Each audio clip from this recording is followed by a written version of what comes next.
Welcome back once again मेरे प्रिय विद्यार्थियों। हम लोग देखिए धारा रेखी प्रवाह जान चुके हैं, आदर्श द्रव के बारे में बात हो चुकी है, रेनॉल्ड नंबर और क्रांतिक वेग समझ चुके हैं। आज हम लोग जो पढ़ने वाले हैं इसका नाम है सीमांत वेग। इसको हम स्टोक के फॉर्मूले की सहायता से प्राप्त करेंगे। सीमांत वेग होता क्या, पहले मैं इस पे बात करता हूं। मान लीजिए थोड़ी देर के लिए कोई ये द्रव है जो श्यान द्रव है, यानी इसके अंदर श्यानता है। इस श्यान द्रव में यदि कोई बॉल, कोई ठोस बॉल डाली जाए, ये कोई ठोस बॉल है, किसी मेटल से बनी है, जैसे स्टील की बॉल हो सकती है, कांच की कंची हो सकती है, तो ये देखो धीरे धीरे इसके अंदर जाएगी। जैसे गाढ़ा द्रव, मान लो श्यान माने गाढ़ा, जैसे ग्लिसरीन हो, शहद हो, तो क्या डालोगे गप से एकदम नीचे चली जाएगी? क्या नहीं जाएगी ना, क्योंकि द्रव गाढ़ा है तो विरोध करेगा, यानी श्यानता है द्रव के अंदर, वो विरोध करेगी इसके जाने की। तो जब डालोगे तो फिर एकदम जल्दी नहीं, वो धीरे धीरे धीरे धीरे नीचे की तरफ जा रहा होगा। एक्चुअल में इसमें दो बल काम करेंगे। एक बल काम करता है, ध्यान रखिए, जो ऊपर की ओर काम करता है उसको हम बोलते हैं उत्प्लावन बल। क्या बोलते हैं? उत्प्लावन। ये इस बॉल को ऊपर ले जाने की कोशिश करेगा। हर द्रव में होता है। आप मत गालो प्लास्टिक का, बाल्टी में टब में उल्टा करके डुबो तो देखना ऊपर की तरफ एक ताकत लगेगी। एक और बल यहां काम करेगा, उसको हम कहेंगे श्यान बल। ये भी नीचे जाने से रोकेगा इसे। श्यान बल क्या कोशिश करेगा कि ये डूबे ना। लेकिन एक बल होगा जो नीचे की ओर काम करेगा, वो होगा भार। क्या होगा? भार की वजह से ये नीचे जाएगी। साम्य अवस्था ऐसी आएगी, एक ऐसी अवस्था आएगी जब ये दोनों ऊपर वाले मिलके इस वाले को संतुलित कर देंगे, बैलेंस कर देंगे, बराबर हो जाएंगे। तब उस समय जो वेग होगा इस कंची का, उससे बोलेंगे सीमांत वेग। क्या बोलेंगे? तो मैं पहले परिभाषा ही लिख देता हूं, बाद में इसकी प्रूविंग करता हूं। हम कहेंगे जब किसी ठोस गोली को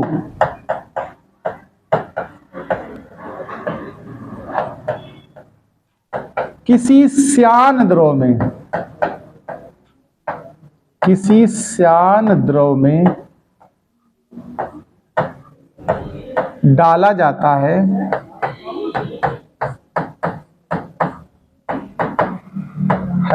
तो वह गोली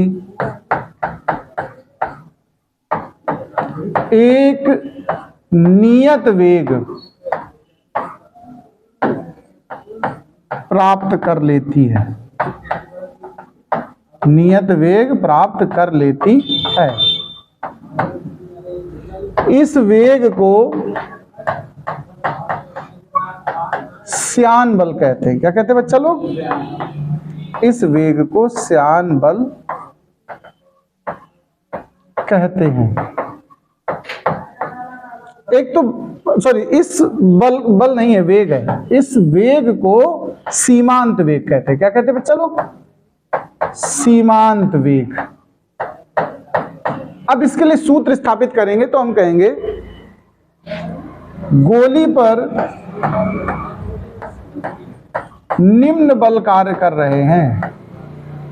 गोली पर निम्न बल कार्य कर रहे हैं। देखो कौन कौन से। पहला नंबर डाल दो बच्चा लोग, सबसे फर्स्ट श्यान बल। कौन सा बल काम करेगा? ये जो श्यान बल होगा, इसका मान हमने स्टोक वाले में पढ़ाया तुमको, 6 पाई ईटा आरवी, याद है? और ये किधर को लग रहा है? देखो ऊर्ध्वाधर ऊपर की ओर, ऊपर की ओर। ये हो जाएगा एक पॉइंट। एक और बल है देखो, उत्प्लावन बल। कौन सा? उत्प्लावन बल। ये जो बल होगा ये कितना होगा, इसको जरा समझो, इसका मान कितना होगा। जो उत्प्लावन बल होता है किसी भी द्रव में, तो वस्तु द्वारा हटाए गए द्रव के भार के बराबर होता है। किसके? उत्प्लावन बल होता है वस्तु द्वारा। तो यहां वस्तु की जगह कौन है? गोली है। मैं लिख दे रहा हूं वस्तु, लेकिन वो गोली के लिए इस्तेमाल होगा। वस्तु द्वारा हटाए गए द्रव का भार, हटाए गए द्रव का भार। अब हटाए गए द्रव का भार क्या होता है, जरा इसको समझ लो। वस्तु कितना द्रव हटाती है? जितना वस्तु का आयतन होता है। लेकिन हटा किसे लगी? द्रव का। तो घनत्व द्रव का इस्तेमाल होगा और आयतन वस्तु का इस्तेमाल होता है, तब बाहर निकलता है द्रव का। तो हम कहेंगे वस्तु का आयतन, देखो आयतन किसका लेते हैं उत्प्लावन बल में? वस्तु का। और घनत्व किसका लेते हैं? घनत्व द्रव का लेते हैं। किसका? इसको लिखना द्रव का घनत्व। इसकी कैलकुलेशन अच्छे जान लेना, बच्चे कभी निकाल नहीं पाते, अगर निकाल दिया जाए बता करो उत्प्लावन बल। वस्तु का आयतन, द्रव का घनत्व और गुणा में जी। भाई जी तो रहेगी। देखो वस्तु का आयतन, वस्तु तो गोली है ना, और गोले का आयतन का सूत्र क्या होता है? 4/3 पाई आर क्यूब। द्रव के घनत्व को हमने मान लिया रो, मान लिया, कुछ भी मानना था, हमने सिंबल क्या मान लिया? रो। तो ये क्या निकला हमारा? उत्प्लावन बल। और इसकी दिशा क्या होती है? ये भी ऊपर की तरफ होता, देखो ऊर्ध्वाधर ऊपर की ओर। ऊर्ध्वाधर नहीं लिख दिया मैंने, ऊपर की ओर लिख दिया खाली। तीसरा एक बल और काम करेगा। वस्तु का भार है गोली का भार। यहां तीसरा क्या है? गोली का भार। जो गोली का भार होगा वो mg होगा, और द्रव्यमान होता है आयतन गुणा घनत्व। यहां गोली का घनत्व हमने क्या मान लिया है? सिग्मा। देखो द्रव अलग क्वालिटी की चीज होती है, और जो कंची या कोई चीज डाली वो अलग मटेरियल है, घनत्व अलग अलग होंगे कि नहीं? तो एक को रो मान लेना, एक को सिग्मा, कुछ भी मान लेना, उससे कोई फर्क नहीं है। अच्छा गोली का आयतन तो वही, सूत्र तो वही आएगा 4/3 पाई आर क्यूब। इस बार सिग्मा जी हो गया। ये किस ओर लग रहा है? देखो नीचे की ओर। भार किधर लग रहा है? हाँ ये नीचे की ओर लग रहा है। चलो जरा डायग्राम में एक बार फिर वापस चलते हैं, थोड़ा मान रख देते हैं वहां पर, फिर हम लोग इसको आगे हल करेंगे। तो देखो भार जो है वो कितना आया जो नीचे की ओर लग रहा है? 4/3 pi r cube into sigma into g. उत्प्लावन बल कितना आया था? 4/3 pi r cube into rho into g. श्यान बल कितना था? 6 पाई ईटा आर। ये लिख दिया जिससे कि डायग्राम में दिखेगा तो तुम्हें जल्दी याद हो जाएगी चीज। ठीक है, कैलकुलेशन कैसे हुई वो हमने नीचे समझाया अभी। अब चलो इनको हम सबको देखते हैं। साम्य अवस्था में ध्यान रखिएगा, ऊपर की ओर जितना बल होगा टोटल मिला के दोनों, उतना ही बाहर से बैलेंस हो जाएगा।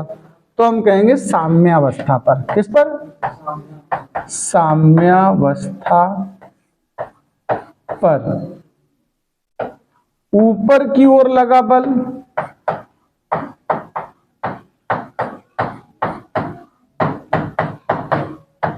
बराबर नीचे की ओर लगा बल।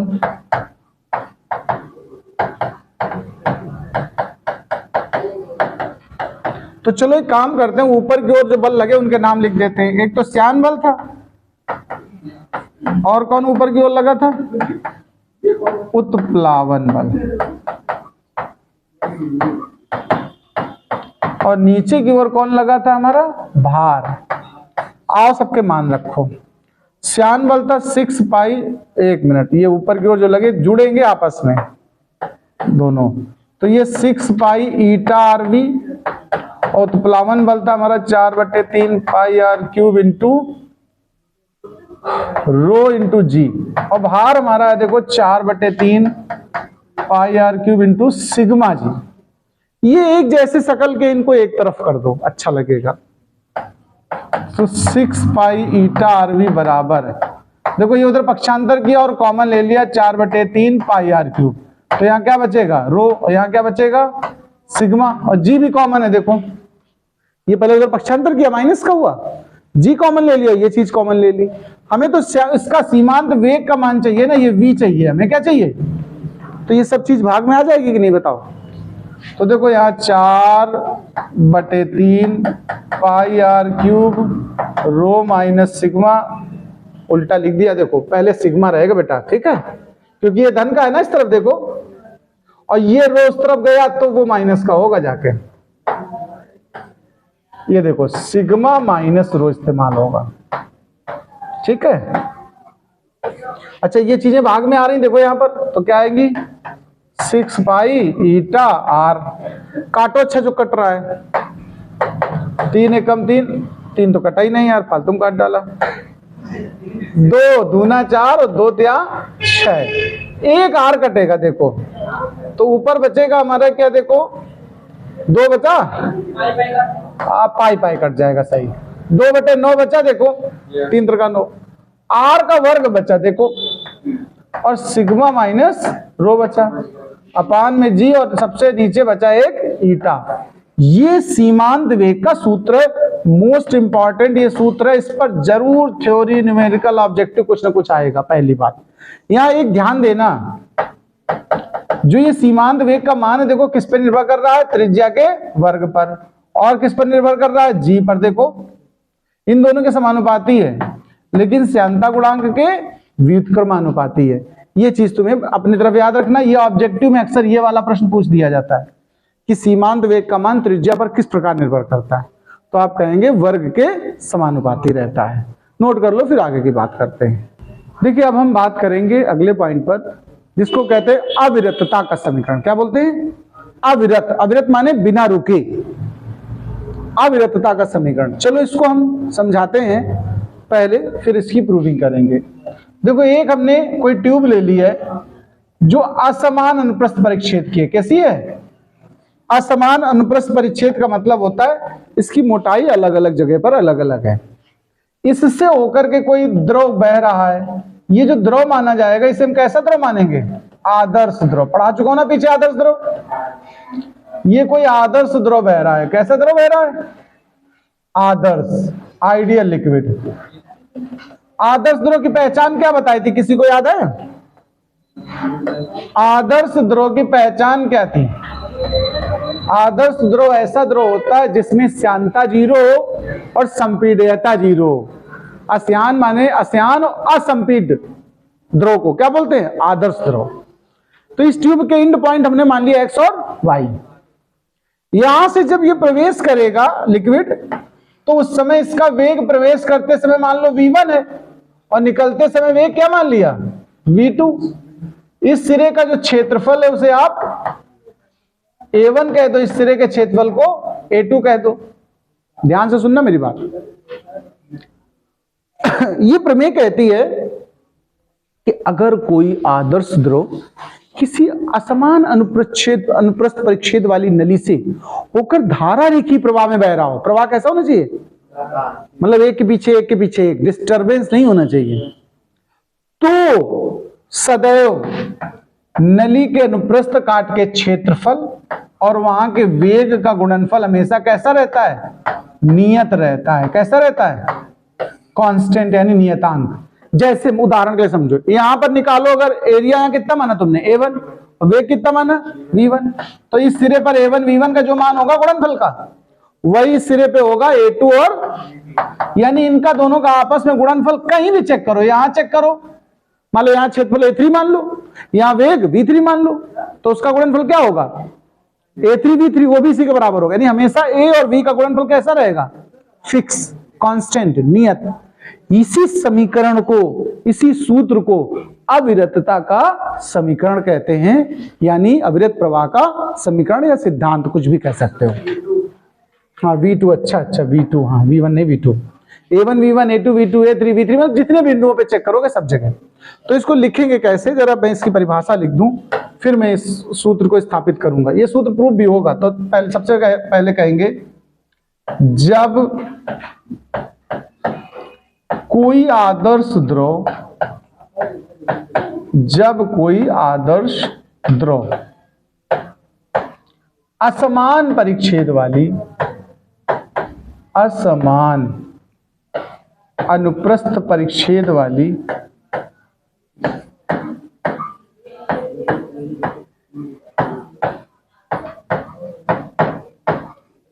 नली से होकर धारा रेखीय प्रवाह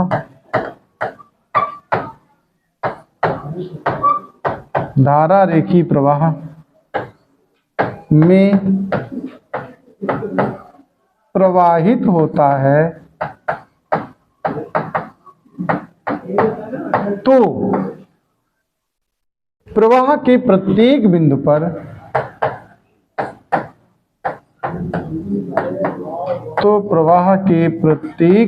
पर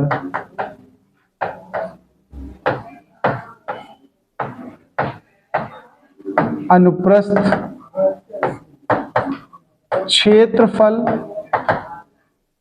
व वेग का गुणनफल सदैव नियत रहता है।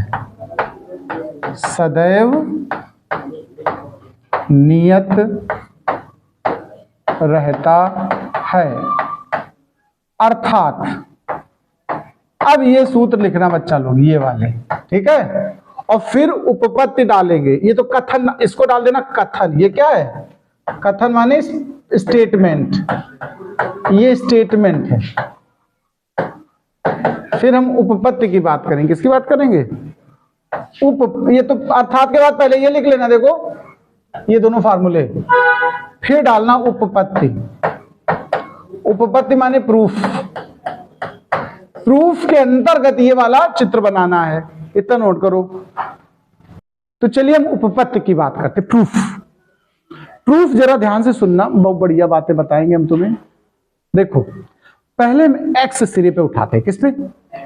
एक्स सिरे से पर सेकेंड, एक सेकेंड में इंटर करने वाला, प्रवेश करने वाला द्रव का आयतन निकालते हैं। ध्यान देना जरा। सबसे पहले एक्स सिरे से 1 सेकेंड में प्रवेश करने वाले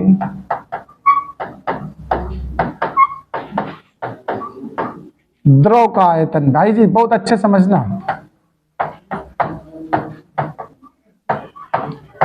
अच्छा, आयतन जब निकालते हो, ये पाइप है एक तरह का, नली, ट्यूब नली। तो जब आयतन निकालते हो, ध्यान देना। अच्छा इस चीज को समझना जरा, इसको प्रैक्टिकली देखो। नली है, पहले खुला मुंह है, तो देखना पानी धीरे धीरे निकलेगा, और नली का मुंह दबा दो तो पानी तेज वेग से निकलता। कभी देखा इस बात को? क्योंकि तुमने देखो क्षेत्रफल छोटा कर दिया तो वेग बढ़ जाएगा, क्योंकि ए और बी का गुणनफल हमेशा कांस्टेंट होगा। इनमें से एक भी चीज अगर कम करोगे तो दूसरी बढ़ जाएगी, या एक बढ़ाओगे तो दूसरा घट जाएगा। ठीक है? तो ये जो ए बी का गुणनफल कांस्टेंट, इसका मतलब क्या होता है? अगर क्षेत्रफल कम कर दो तो वेग ज्यादा। ये कॉन्सेप्ट वहां यूज होता है जहां प्रेशर से धुलाई होती है। पीछे मोटी नली होती है, फिर आगे देखना पीतल का एक नोजिल लगा होता है, उससे पतली धार बन के निकलता है। जितनी पतली करते जाते हैं उतना ही तेज वेग से निकलता है। ठीक है? वहां पर ये कॉन्सेप्ट इस्तेमाल हुआ है। घरों में जो प्लम्बर वायरिंग करता है, कभी ध्यान देना अगर देखा हो, वो पहले घर में पूरी सप्लाई में 1 इंची पाइप लगाता है। कितना मोटा? 1 इंची। फिर जहां जहां टोटी लगाता है वहां इसको ज्वाइंटर लगा के आधा इंची पाइप जोड़ता है। देखो ये 1 इंची लगाया उसने, और यहाँ आधा इंची इस्तेमाल करता है। क्यों? क्योंकि यहां मोटी नली से जब पतली में जाएगा तो वेग बढ़ जाएगा, तो फोर्स के साथ टोटी से बाहर निकलता है पानी। ठीक है? ये कॉन्सेप्ट है। तो अब बात करते हैं हम इसकी प्रूविंग की। मैं कह रहा था ये पाइप है एक तरह से। एक सूत्र सुना होगा, समय बराबर दूरी बटे 4। सुना कि नहीं सुना? समय बराबर दूरी बटे 4। अगर हम समय को 1 ले लें तो जो दूरी है, ध्यान दो, चाल के बराबर नहीं हो जाएगी। देखो d इक्वल टू क्या बन गया? v। देखो जो वेग है वही दूरी हो जाएगी अब। और नली का या पाइप का जो क्षेत्रफल आयतन निकालते हैं, कभी सुना होगा, तो आधार का क्षेत्रफल a और गुणा ऊंचाई a इंटू एच, या a माने पाई आर स्क्वायर।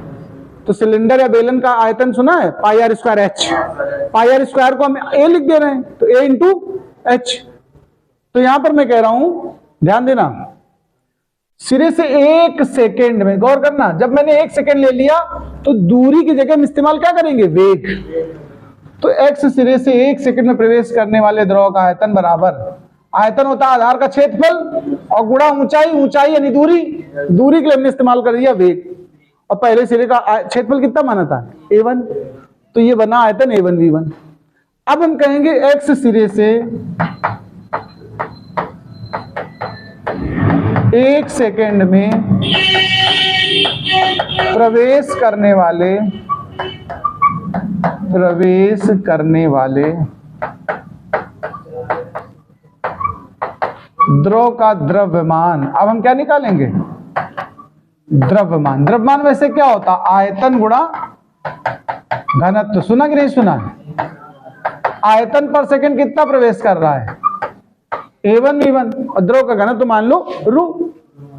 देखो पाइप से जब द्रव गुजरता है तो उसका आयतन नहीं बदलता है, बदलता है क्या, अगर बदलता होता ना तो इधर नली से पानी डालते, उधर से आयतन उसका द्रव घनत्व बदल के दूध निकाल लेते, या इधर से पानी डालते उधर से ऑयल निकाल देते। अगर घनत्व बदल पाता तो, घनत्व नहीं बदलता, मटेरियल वही निकलेगा, घनत्व वही रहेगा, इसलिए रो इस्तेमाल किया है। अब देखो x सिरे से हमने निकाल लिया द्रव्यमान, यही इसी प्रकार हम y सिरे से कहेंगे, इसी प्रकार y सिरे से 1 सेकंड में निर्गत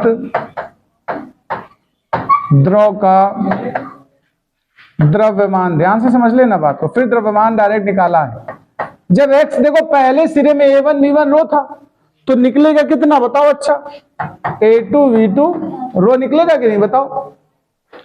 अच्छा एक बात समझो, द्रव्यमान संरक्षित रहता है, कभी सुना हो द्रव्यमान संरक्षण का नियम, conservation law of the mass. द्रव्यमान ना तो उत्पन्न किया जा सकता ना ही नष्ट किया जा सकता है, तो जितना द्रव्यमान प्रवेश करेगा 1 सेकंड में उतना ही 1 सेकंड में निकलेगा भी। तो हम यहां लिखेंगे द्रव्यमान संरक्षण के नियम से,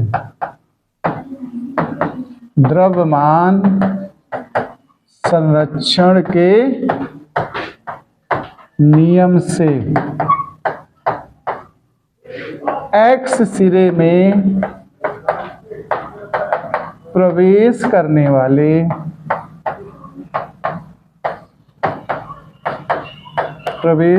वाले द्रव का द्रव्यमान बराबर y सिरे से निर्गत द्रव का द्रव्यमान। तो देखो जो प्रवेश कर रहा है x सिरे में उसका मान हमने माना a1v1 और रो, निर्गत हुआ a2v2 रो से रो कैंसिल, तो a1v1 बराबर क्या आ गया a2v2, या इसी को हम क्या लिख सकते हैं, देखो av बराबर, देखो क्या लिख सकते हो नियतांक, इसी को क्या लिख सकते हैं av बराबर नियतांक। यही अविरत प्रवाह का समीकरण या सिद्धांत, नोट कर ले। चलो हेडिंग डालोगे, कितने मिनट का वैसे वीडियो हो चुका है ये?